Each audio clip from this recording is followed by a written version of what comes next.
an alert from my bank that someone's trying to change my password. So all of a sudden I get distracted from the focus that I wanted to have. Oh my goodness, Barbara, that's terrible. Well, it sort of goes along with the rest of the world right now. True. Same. I had the same thing. Somebody used my credit card to buy a bunch of concert tickets last week. I was like, oh. If only it had been you, huh? I know. Danette, could you possibly email Marjorie that link as well? Yep. I'll send it to the whole board just so that I don't know what the problem is today.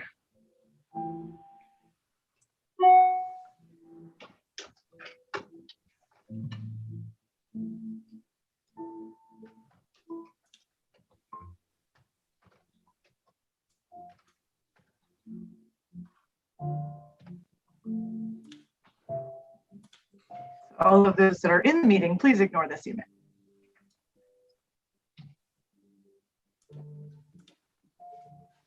And good morning to everyone who's joining us on the webinar. Mr. Sidabaka, I just moved him in as panelist.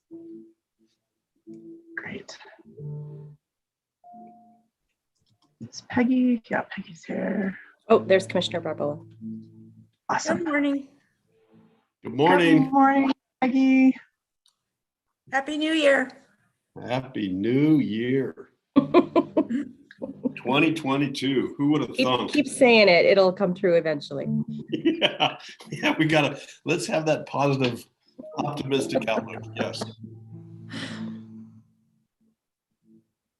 All right. Superintendent, if you'd like to start, I'm sure we can do that. Good morning, Commissioner Barboa. Thank you. Sorry for the technical difficulties. Yeah, sorry. Gosh, talking to me about technical difficulties this morning is, oh, you're having a hard time signing on to Zoom? Oh, no. Ooh. County folks are in the boat. Yeah. Well, welcome, everyone. It is nice to see you all. What a happy new year for those of you I haven't seen yet. And although I feel like I've seen most of you, it's nice to be back. So I'm a tad distracted this morning. I've had a few people in the office already and had a few conversations to get the blood going. So we're off to a rip-roaring start. But I see that we have been joined by Mr. Sidabaka, and I believe this is Mr. Sidabaka's first first meeting that he's been able to attend since he joined the board. So welcome, Mr. This will be the second. I actually was on the last one, I believe. Oh, well, then I apologize. I wasn't there. Yeah, that's right. The first meeting I've seen you at, so first from the council. If I may, Scott, just at the very top of the agenda, it still has Sam Garcia representing the Albuquerque Hispano Chamber. I just wanted to make sure we note that's changed. I just corrected it last night because Daniel caught it. Thank you very much. Okay, good. That's the fine. final one and the updated in the Google is correct, and I apologize. No worries. I think Danette's trying to tell you something, Ernie. No, Danette would like Ernie to say, please. I'm sure Sam did a great job. He did. Well, very good. Well, welcome to everyone. Let's go ahead and get started. I believe our first order of business are Strategic Action Committee updates. And I believe our first committee is sustainable funding. Oh, you have a special. I'm sorry, Superintendent. We added a little bit of a special recognition last night after everyone was confirmed in their seats in their various bodies, the elected officials in their various bodies. So that's our fault. We didn't warn you that there was an update, but we wanted to just congratulate all of our board members for their new positions. Yolanda Montoya Cordova, President of the APS School Board, Commissioner Barboa as Commission Chair, and Councilor Bassan as Chair of the Committee of the Whole. So we just wanted to let everybody know that they had been elected to those positions and that we are super excited for them. That is neat. Congratulations to you all. It's tough enough to just be a leader and then to take on even more leadership responsibility. I admire you. Thank you for doing that. Really, really cool. Okay, all right, so now we're going, all right, now we're getting back on what I have as an agenda poured out. So our first is sustainable funding. Yeah, so good morning, everybody. The Sustainability Committee, we've wanted to float out the idea this morning, at least for discussion, if nothing else, to have the board consider the idea of a formal expansion of the ABC network to include all public community schools, including charter schools and the schools that that meet the state statute criteria. So the idea is to kind of run the flag up and see how the board feels about that. We certainly want to be able to have a thoughtful discussion about your take on that move. And I think that if we have a good response, we can move forward. But we'd like to kind of see and float that idea out this morning. And there's a number of reasons that this is, the committee feels that this is a positive role for ABC schools. And we can talk about those as well. So that's the first item I'd like to bring forward.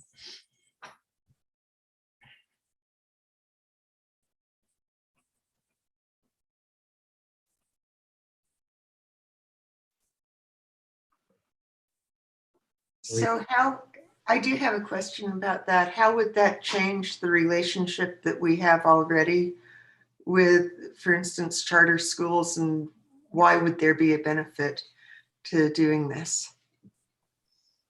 So we have a couple, it wouldn't change it dramatically in any way. But we do have an expectation based on the state statute that there is one community, it's the rule under the state statute in New Mexico code, that there's one community-wide leadership team in a county or in a geographic area. Could be broader than a county if that's how that particular community defines it. And the public education department for those charter schools that have state grants, this community school program, the expectation is that ABC is their community-wide leadership team on one hand. The other that I feel is really important is, as we're moving forward and trying to secure sustainable funding, particularly for the community school coordinator position, we need all schools operating at least at the baseline of what a community school is. So part of the discussion with the Sustainability Committee is having schools that aren't doing that. What we're seeing across the state is there are some communities that just really aren't able to, they don't have the capacity to really move in a implementation kind of strategy that's really with fidelity and really following the 4 pillars and the research. And we have that here with ABC to support those schools to make sure that they're at least doing the baseline of the statute, which would impact, we want everyone to be doing it the way that it's supposed to be done and the way that ABC says that we implement.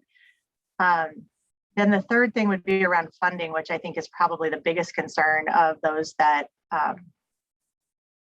are looking at how this might impact ABC's network. We would look at, right now, most schools have access to the non-community school coordinator funds. So we have a specific line for out of school time for charter schools already that comes from the city of Albuquerque. We have an opportunity fund that's open to any Title I school, really. And so it wouldn't be a big impact there. And we would only review schools that are meeting the state statute. Most of the schools who have the state grant are APS charter schools. So I don't know, I don't see it having a huge impact, but I'm definitely open to, the committee discussed this, but I'm definitely open to other things that we might not be seeing that we need to take into consideration before we move forward.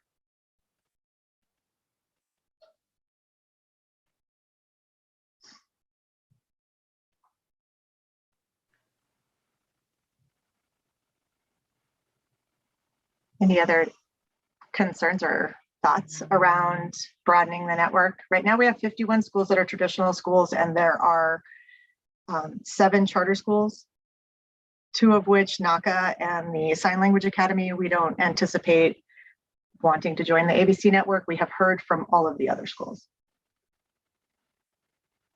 But I think that was at PED's prompting. when they were doing the reporting. So then I guess my other part, or the other part of my question is, how does that impact the capacity of the ABC staff to actually do that oversight and support? Now, if I misspeak, please, the team join in. I think that right now, the way we have structured the work is it doesn't impact us greatly. People can join. We do most of our stuff, all of our stuff actually right now virtually. The cohort 1, like the brand new schools Deanna works with, join virtually. With charter schools, the way we kind of see it is semi-similar to how we see when we support people outside, like the Taos group. They come in, they learn the foundation, and then they sort of do what they want to do. We've helped RFK in the past, of course. And they come in, they participate, but it's not really stretching our capacity because we're just training people online at the moment. We're utilizing their experience to inform our work, which broadens our network.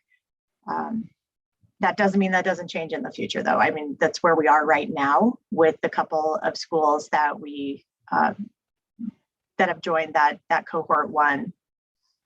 As far as grant writing, things like that, we're not looking to make that, we wouldn't help with those types of pieces outside of the cohort 1, preparing people to write an implementation grant at this time.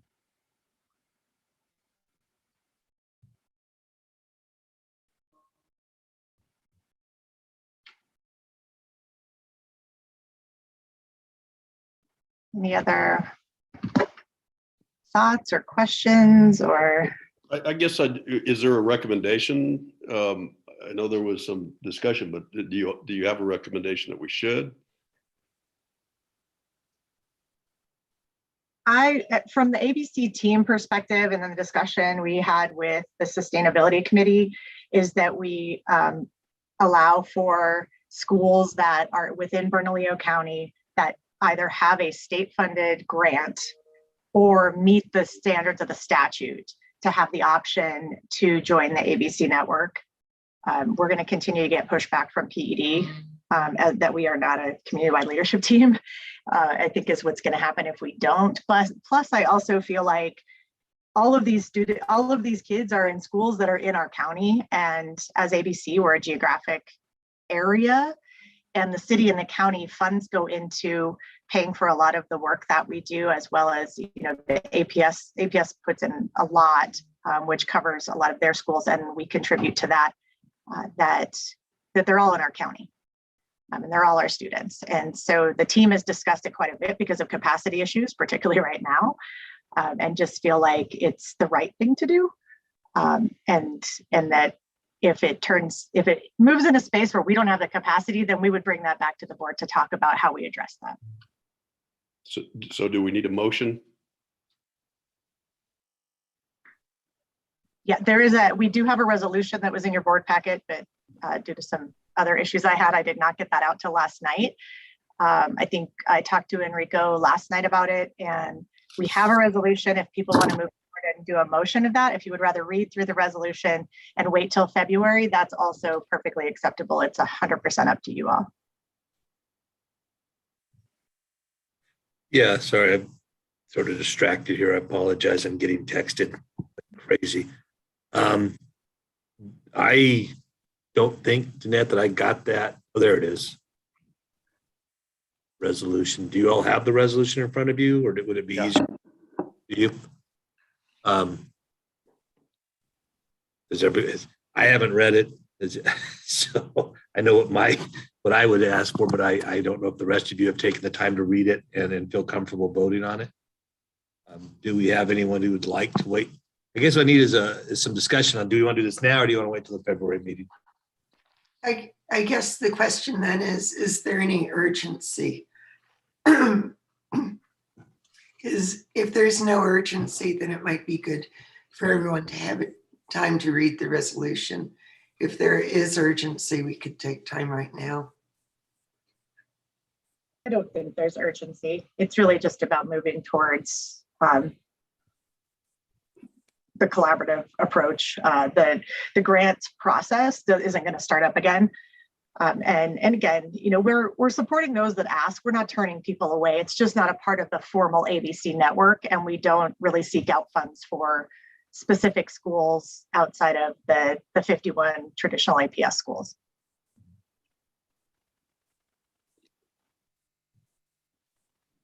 Well, then I think I just asked that we wait until February and you can just attach it to the next meeting so we have it there too. Because I know I'm gonna put this in my ABC folder and I'm sure I will read it carefully, but Commissioner Barboa.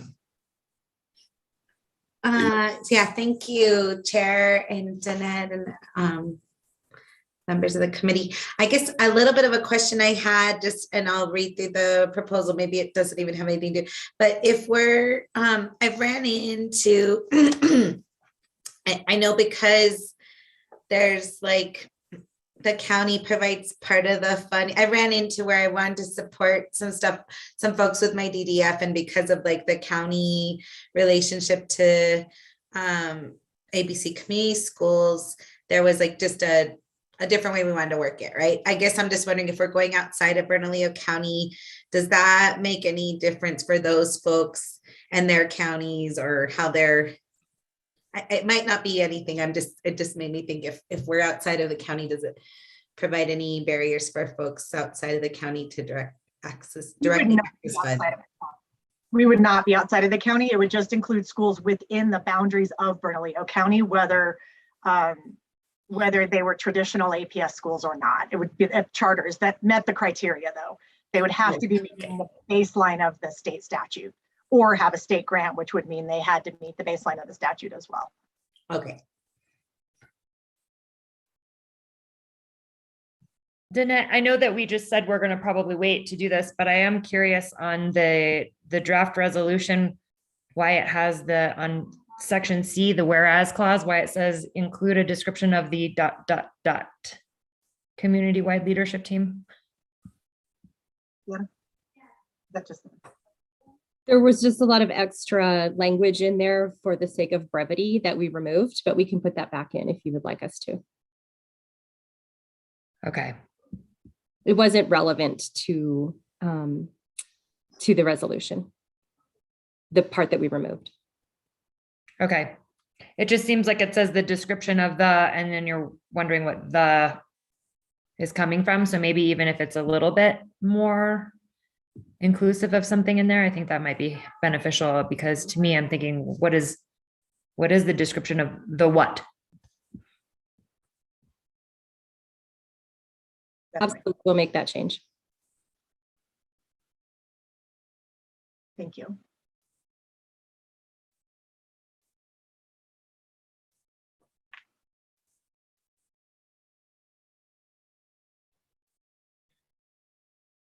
Okay. So I think we're ready to move on, unless anyone has any final comments, in which case we'll vote on this in February, and maybe we'll find other things that are eagle-eyed out of the resolution. I always appreciate the support we get at APS, because we have some really good people who are very good at really getting into this stuff. So I'm sure with time we'll have a good one. Danette, I got to be honest, I just opened the new agenda, which looks dramatically different than the agenda I had walking into this meeting. Are we now on to, there's more underneath sustainable funding. Are we doing legislative priorities now? Correct. Daniel will cover that. It's got everyone's legislative priorities that we could gather up until last night as things were changing. Okay. All right. Daniel is on here somewhere. Yes, I'm here. Good morning. Thank you, Superintendent Elder, and Happy New Year to everyone. The ABC team, we do have a few items to cover regarding the upcoming 2022 legislative session. For those who don't know, I'm Daniel Manzano with the ABC Community Schools. I'm the Special Projects Coordinator, and I kind of work in the policy and communication for the ABC. So first, I just wanted to let you all know again, this evening we will be presenting at the APS Legislative Open House. And this is geared towards presenting and showcasing community schools and all the good things going on in the district. It is the third of 3 open houses that APS is coordinating and putting on. And you should have all received an invitation to participate in that this evening. And these open houses are invitation only, as they're not open to the public. So your presence and support this evening would be greatly appreciated if you can make it. And thank you to Superintendent Elder and Dr. Heather Bassett for including our partnership in your open houses this year. So going into the 2022 legislative session and the priorities for the partnership, you know, I've been fortunate to be the chair of the New Mexico Coalition for Community Schools Policy Committee. And through that committee, we're pleased to share the following legislative priorities going into the session. The executive budget request really doubles the investment in community schools in New Mexico. And I mean, we're super excited about that. We are supporting and asking for your advocacy around 2 big budget items in this year's budget. The first is increasing the PED Community Schools Grant Program. It's currently at $5 million, and the executive request asks for $8 million to continue the expansion of community schools around the state. The grants program sets up new community schools with a planning year, and then 3 years of implementation that follows. And once they graduate the program, you know, we do not want them to revert back and lose the trust of the community by not being able to continue the community school strategy. So the second big item that we're advocating for in this session is a brand new line item. The grant program is a below the line non-recurring fund that we have to kind of go and ask for money every year. And so this is the first year we're really trying to get a $2 million categorical fund request. And this would be a recurring budget line item to really start the bridging process of sustaining community schools who have implemented the strategy with fidelity. This is kind of set up that it would pay for the community school coordinator for schools who have implemented their community school strategy according to the New Mexico Community School Act requirements. And so we're really excited about this. I know we've talked about this previously in the committees since I've been part of ABC, is really how do we sustain this and think about this long term that matches the expansion around the state. So just real quick to know about that, we also support the New Mexico Public Education's Department budget request to increase staffing for their department.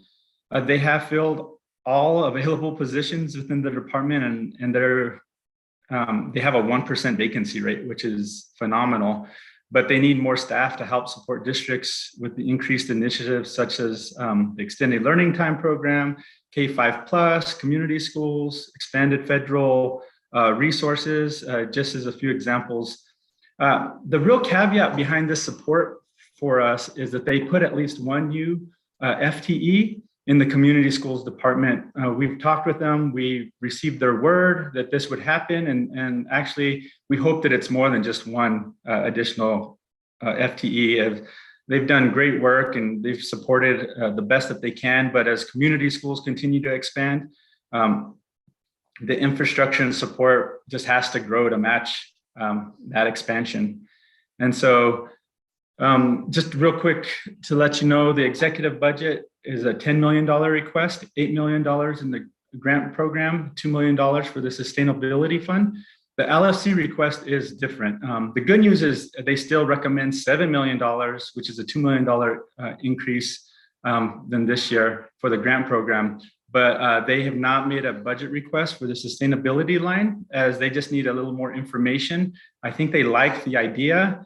And so this legislative session, the advocacy is really going to be around really explaining this in the committee and budget process. And so again, any support that you all can lend would be helpful on that. As we've done in the past, we support our partner organizations.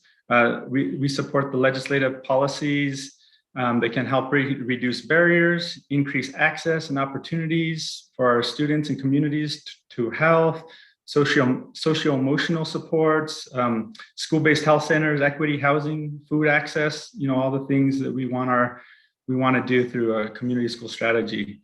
And so I will highlight, I don't know, Danette, if we have the slide for APS's legislative priorities, but I do want to also talk about APS's legislative priorities as well. And there, I think number one is they're trying to just get to a sufficient education that includes quality programs, quality staff, student enrichment, experiential learning, equitable access, updated technology, but really staffing is their number one, I think, priority around the legislative session.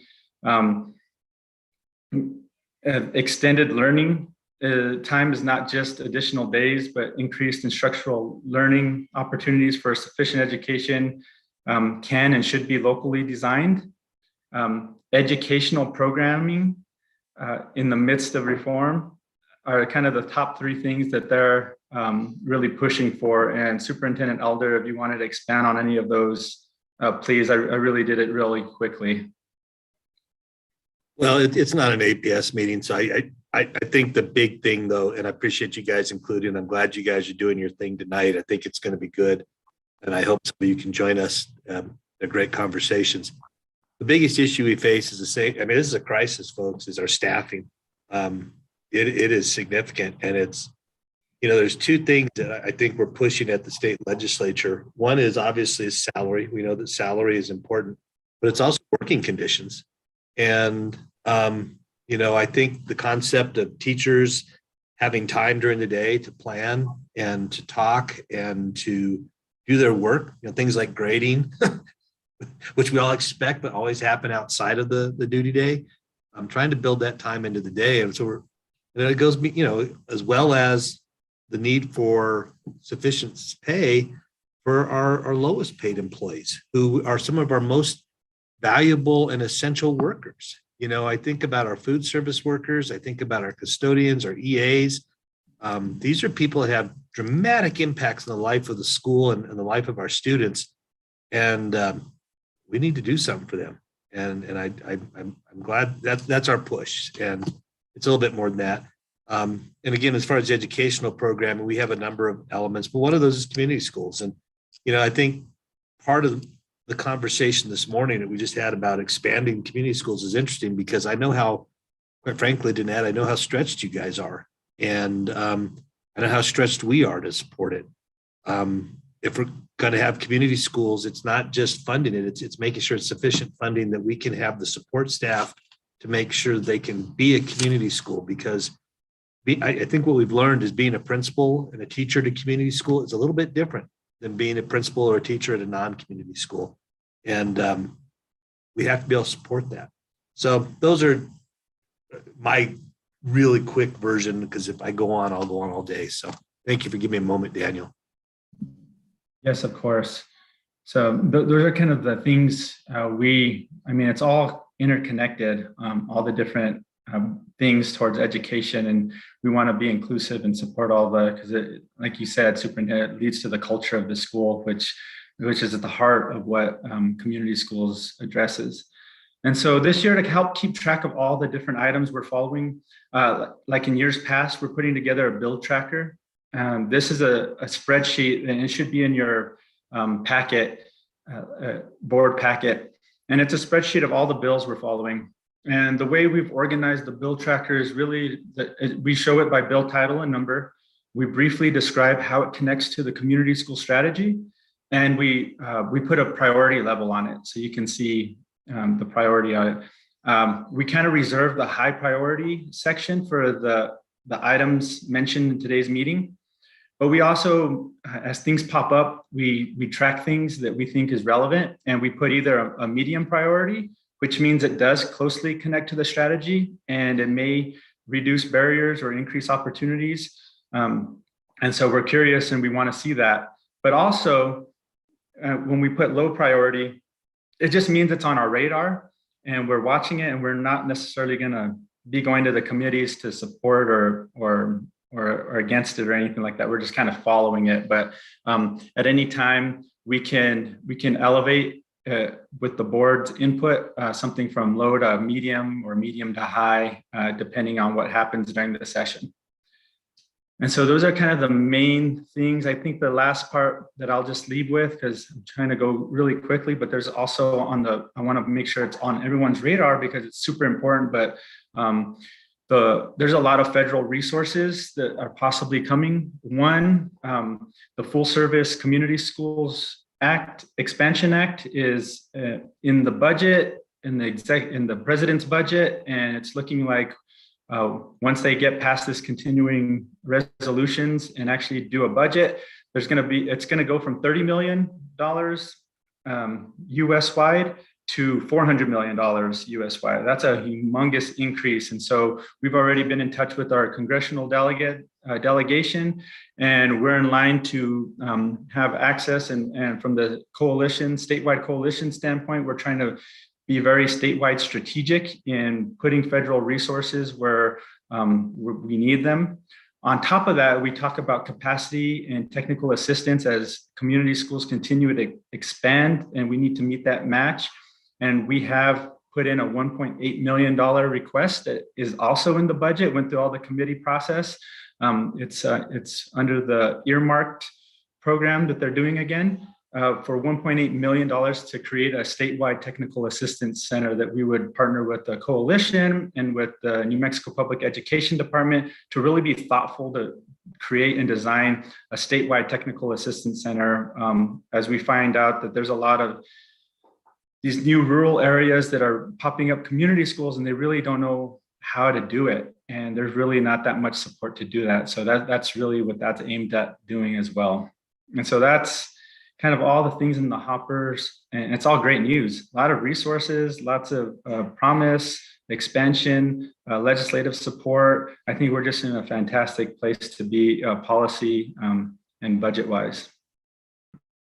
Thank you, Daniel. Superintendent Elder had to step off for just a couple minutes. I would like to add that part of the importance of the legislative tracker for the ABC team is we firmly believe that what we should be focusing on sustainable funding for is the community school coordinator.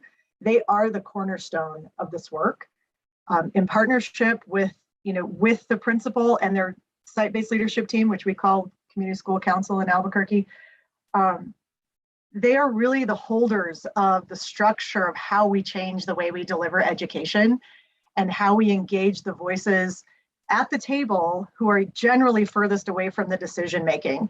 We also know that there are so many resources coming through our state, our city, our county, in our case, United Way, sometimes, like in these places that are really focused on the programs and services which go to community-based organizations. And those organizations are what sustain the work in the delivery of that service. Schools cannot be expected to do that work on their own. It's harder to sustain because their priorities are classrooms. So for us, when we're looking at all of the various bills that are running through the legislature, we want to know what kind of behavioral health money is coming through, especially those that are only available to nonprofit organizations or to counties or to cities, that then we can push that out, and then the coordinator builds those relationships. And it's incredibly important to us because without a community school coordinator, the relationships and work doesn't happen. Without sustainable funding for those positions, the trust, building of the trust in the community doesn't happen either. And the community has already been, really done wrong, if you will, right? Like in a lot of cases, our communities don't trust that those people are going to be there in the next year, in the next week, in the next month, whatever it is. And so having that sustainable funding source prioritized for that position to make sure we can sustain this transformation effort is really critical. So if there are programs and services that anyone on this board knows, hey, you should be paying attention to this, we should be advocating for this, please let us know. Email me, let me know. We add it to the tracker. We talk to the coalition about it. We talk to other stakeholders about it outside of Albuquerque so that we can really be a unified voice. We have incredible support from the Albuquerque Teachers Federation, but also ATF, AFT New Mexico, and NEA that are really pushing to support community school development. So anything you can do to help us be more educated and more effective in the advocacy we're doing, or anything we can do for you, please let us know. One of the things that you might have seen on the slide was a certification process for community schools. What we really are hoping for is in the next year or two, that we can define a very clear certification, multi-year certification process for a community school so that they have a planning opportunity, which we are finding is critical with the 17 brand new schools that are operating in our network this year, all traditional schools. And the year 1, 2, and 3 of implementation, where a coordinator, a principal, and that site-based leadership team have the opportunity to build deep partnerships, really work with the teachers in that school, really work with the support staff in that school and the community. And then by year 4, that 4th year of implementation, we really believe they can start to truly focus on expanding those partnerships, looking at outcomes, really moving the effort forward in this is the way we do our work now possibility. And with that year 4, what we are asking the state, at least considering right now, is that position be covered in that categorical funding line so that that FTE is there. It's not taking from anywhere else.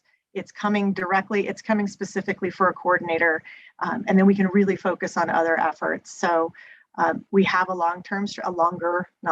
we'd like it to be semi-short, longer term strategy on that. Are there any questions from anyone about what we are doing or concerns about what we're doing so that we have it on our radar?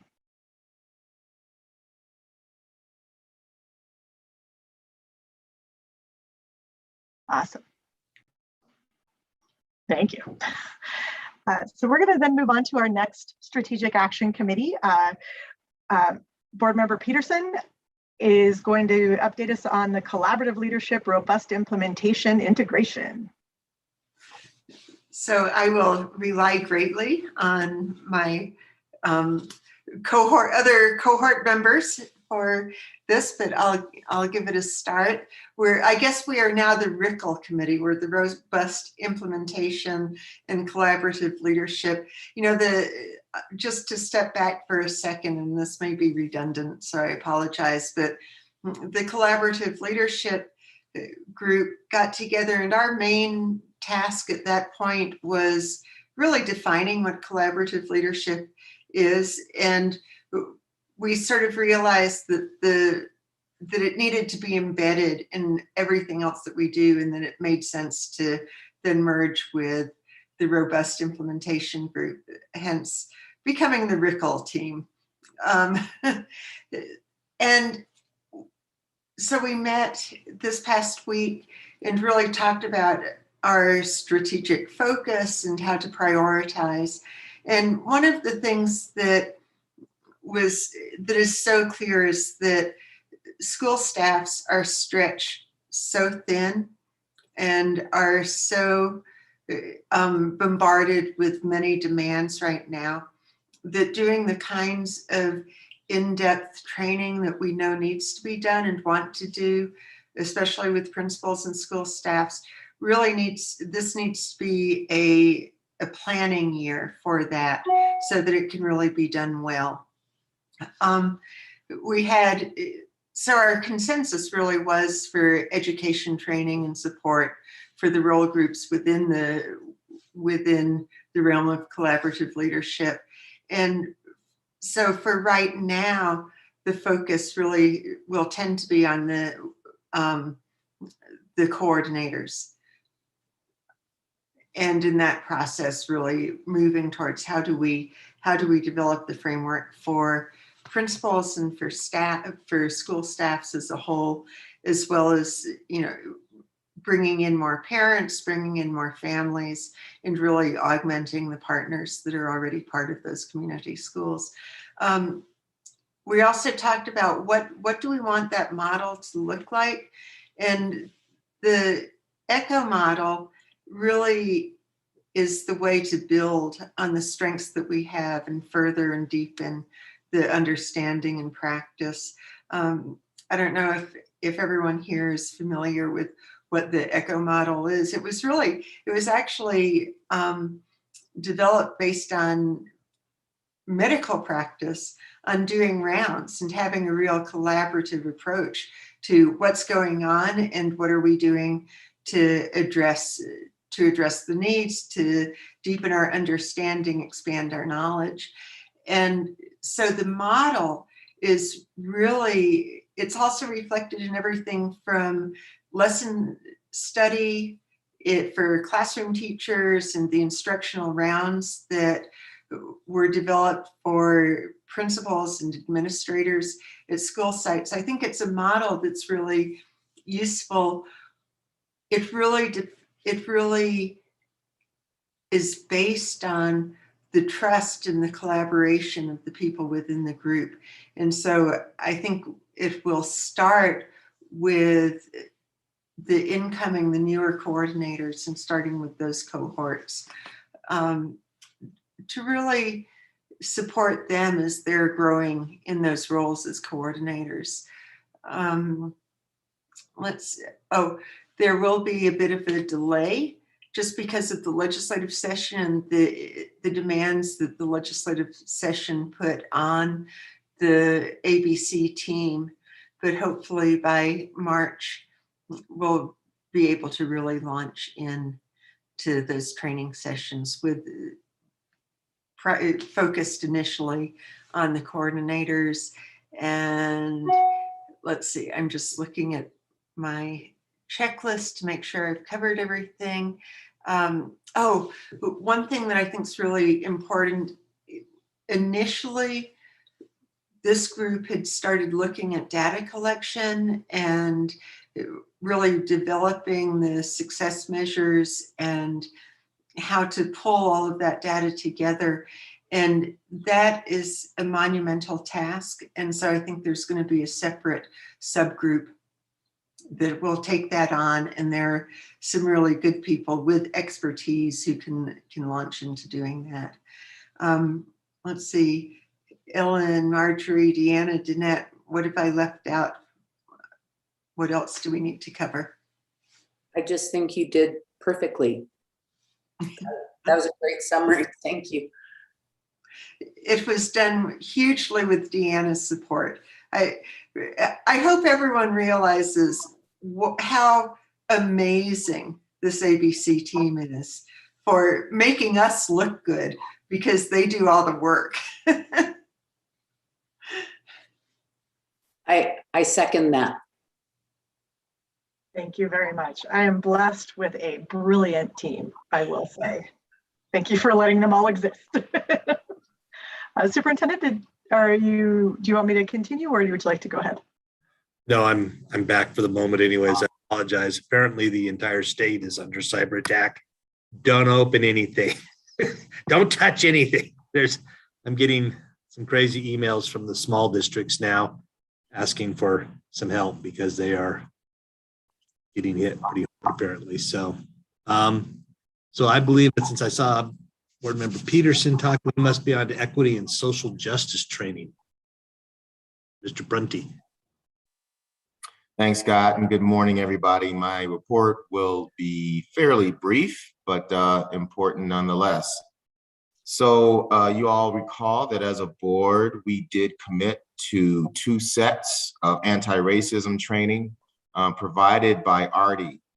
The first, which was a 3-hour appetizing training, went forward and we have completed this goal as a board.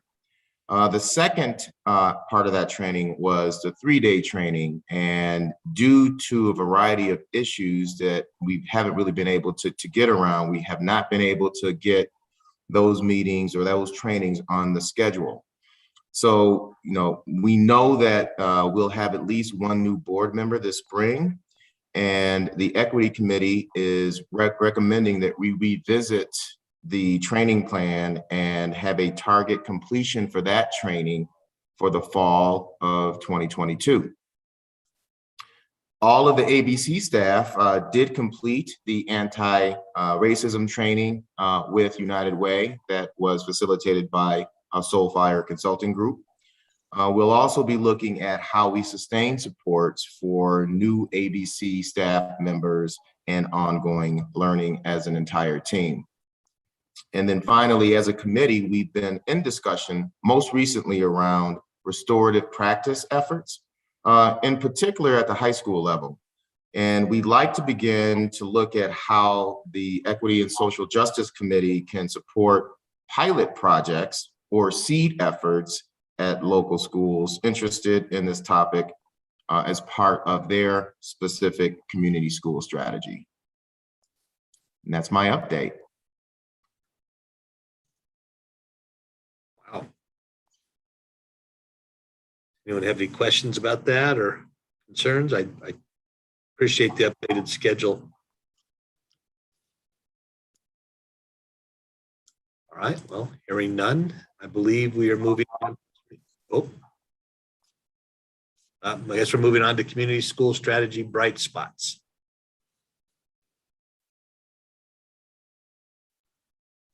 Thank you. I need to promote. Let's see. We have Jess I already Ward. promoted her. Oh, good. Okay. Thank you. That's why my team is fabulous. We had the opportunity to work in partnership for the schools that are right around the State Fairgrounds and the Downs. So I'm going to turn it over to Jess Ward, who is the community school coordinator of Wilson Middle School, who was a huge part of supporting this event. And she's going to talk to you about it.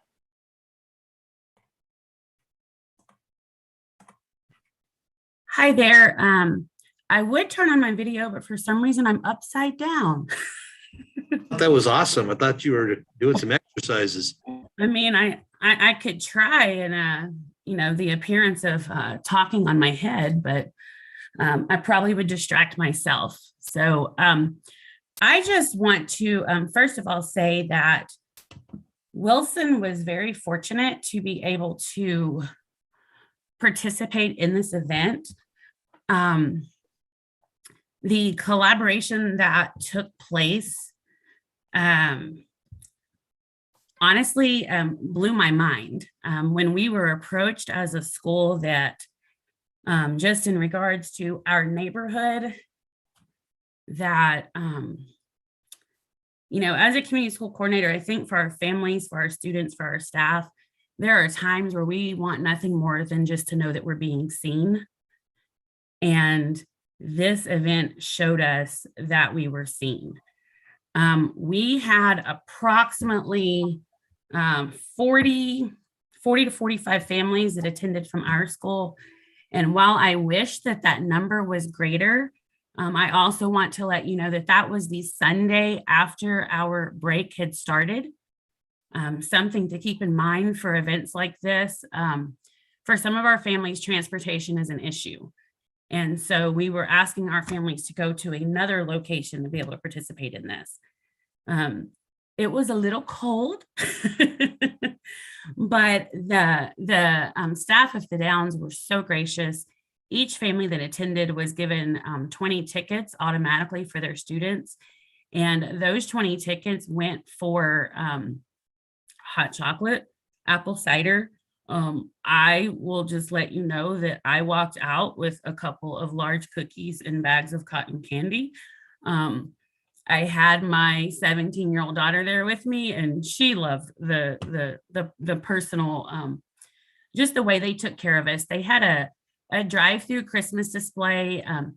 As you can see, Santa Claus was there, and one of my students came to me after the new year and said that his little brother was so excited because his mom had said they didn't think that he would be able to see Santa Claus this year, and came to the Downs and they were able to see Santa. So one of the things that we were able to, this was not just something that was Wilson Middle School. Families of Van Buren Middle School were a part of this, as well as La Mesa, as well as Emerson Elementary. So it really was an opportunity to reach our community to reach the schools in our neighborhood. To go along with that, I'm very fortunate that the Albuquerque Downs, along with Wilson, we are in partnership right now in providing shoes for our students, Nike shoes and that's an undertaking of 400 students. And so right now, with the way things are with shipping, we've got size 4.5 and we've got size 9. So we're waiting on all those sizes in the middle to come in. But what an amazing opportunity that we had to be able to participate in this. And I am looking forward to future opportunities to bring more community-wide events like this. I say all the time, as the coordinator at Wilson Middle School, Wilson is not on an island. Our feeder school is Highland High School. We very much work with Highland. We very much work with Whittier. We very much work with Emerson. As well as Lowell. And so I just think the more ways that we can find to bring more community schools together to host neighborhood events, the better we will be served. So thank you for the opportunity. And I'm still standing on my head. I'm sorry. Thank you, Jessica. I really want to give recognition to Heather Bassett from Albuquerque Public Schools and Senator Mimi Stewart. They are the ones that brought this opportunity to ABC, knowing that we have a network of folks. The Downs really wanted to support their neighboring schools.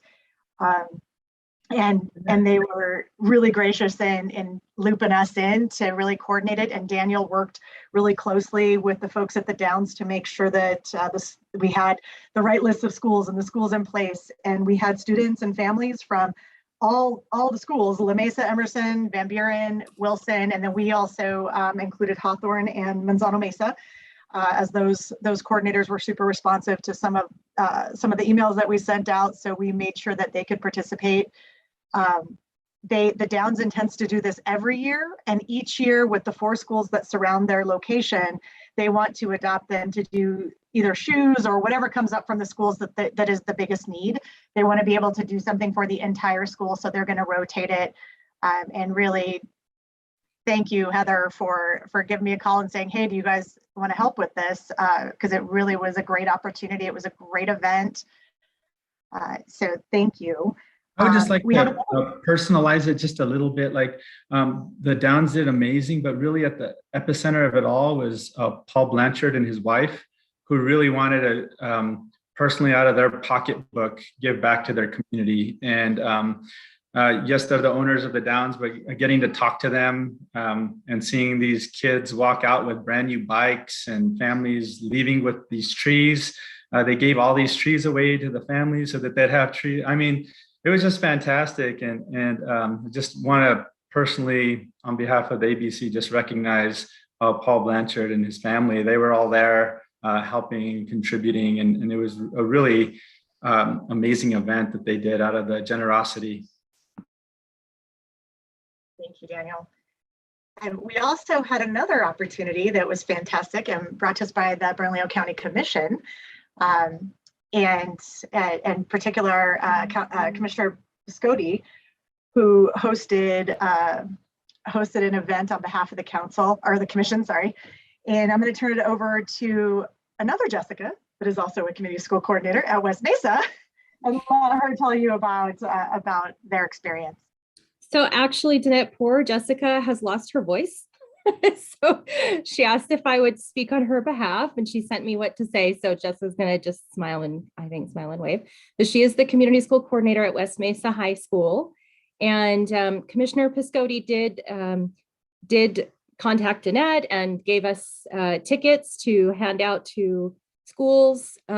We approached pretty much any school that was interested, that had an orchestra or a band. We also encouraged the schools to invite their staff, like the orchestra teacher or the band teacher, to attend. And we had, I want to say 5 schools that attended. There were many students from each school that attended, but there was a particularly great story from West Mesa. And this is, you can see Jessica here in the picture, and that whole row was West Mesa. And then I think Del Norte was right in front of us. And It turns out, and I didn't actually know this ahead of time, but in the second half of the concert, the Albuquerque Youth Symphony Orchestra came on to play with the New Mexico Philharmonic. And there was a student from West Mesa who plays in the Albuquerque Youth Symphony Orchestra. And his family were not able and were not planning to go and see him. The tickets were actually fairly pricey.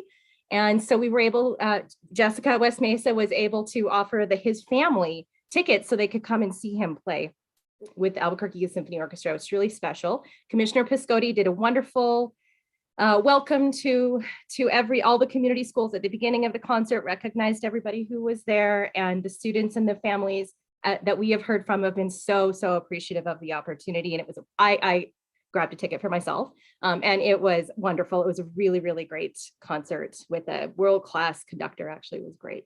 So thank you so much, Bernalillo County Commission, for sponsoring that event and for recognizing community schools as a great place to bring students to this opportunity.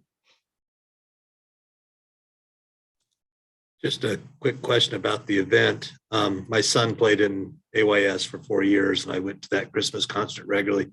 Wonderful event. And Jess, thank you for getting that family there. I think that's really important, and I hope they enjoyed it. It's a remarkable event. Just one quick question, because I know we're running late on time, but the conductor, did he dress like in kind of a crazy Christmas outfit, some wild? He did. Yeah, okay, I'm glad they're still using him. All right. Yeah, and he came makes it a lot out of as fun. Elvis and sang Blue Christmas. He was so great. Yes, it was He wonderful. makes it a lot of fun. Okay, good. I'm glad they got the spirit. Really great.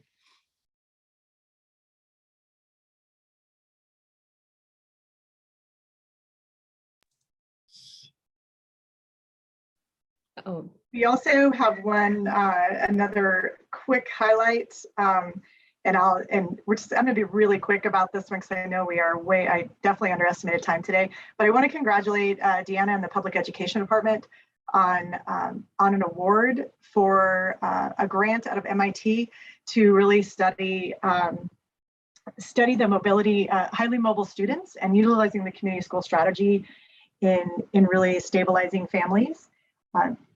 And this is in the link to the announcement. It's an online announcement, so those of you who can't open Google should still be able to access it. But Deanna worked really closely with the Public Education Department. As you know, we are really involved in housing as a human right and how it impacts education, and that highly mobile families cannot be connected to their students' education, and students cannot be successful when that's occurring. So congratulations to Deanna and Marangeli at PED. Thank you. Wait, okay, so before we do Daniel, we have to vote. So I'm gonna make this real quick because I think, Daniel, you're getting a little shortchanged here. I'm sorry. But we have to vote on the draft minutes from the last meeting. Does anyone have any revisions to the minutes? I'll move for their approval. This is Barbara. I'll second. This is Sasha. Okay. My only thing is, again, I think on the minutes it has Sam Garcia attending. So if that was changed from the chamber, because it was me, that's the only thing I have. So we have a motion to approve the minutes with the one change. And a second, all in favor, wave at the camera. And anyone opposed, hop on and tell us why. Okay, thank you. No one opposed. Onward to the recognition of Mr. Manzano. So I'd like to take a minute to recognize Daniel Manzano for the last about 2 years that he's been working with the ABC team during COVID, of course, and just thank him for everything he's done. He's been an amazing contributor to our work, and we've learned a lot from him around policy and just really navigating the political landscape so that we can really move our work forward. So I am grateful. Daniel is, I'm going to give him a second, but Daniel is moving on to work in the mayor's administration as the Deputy Director of Public Affairs, which he is uniquely suited to and brilliant at. And so we are sad to see him go, but we are also happy to have another champion in the mayor's office to really help help support the work of community schools within Albuquerque, Bernalillo County. So thank you, Daniel. This is his last meeting. His last day will be the 29th of January. Daniel? Oh, this was a very difficult decision for me and my family. This community schools and education has been just the focus of my life the last 3 years, from PED to actually getting community schools as an initiative with the governor in and following it through and just working with you. It's just been one of my highlights in my entire life and in my entire career, getting to work with amazing people, a breath of fresh air, working in such great collaboration everywhere I turn, everyone wanting to get to a solution. I mean, I can go on and I might get emotional if I do, but it's just been nothing but positive. And like I said, it's the future is amazing. Seeing the political capital, the resources coming, the collaborations and partnerships that continue to pile on, and at the end of the day, it comes to our kids, and our kids are gonna hopefully be better off by all the work we do. Like sometimes we might forget, like every board meeting or every thing that we're coming together is to make our kids have better access and opportunities to learn and to have access to a great education. And at the end of the day, that's something that we all believe in and we all care about. And I know I passionately care about it, and I will some way, somehow continue to advocate. And this is something I believe in. But yeah, I'm definitely excited to join the mayor for his second term. And we'll work with you all, I'm sure, in a different capacity. So thank you all so much for your hospitality while I was here.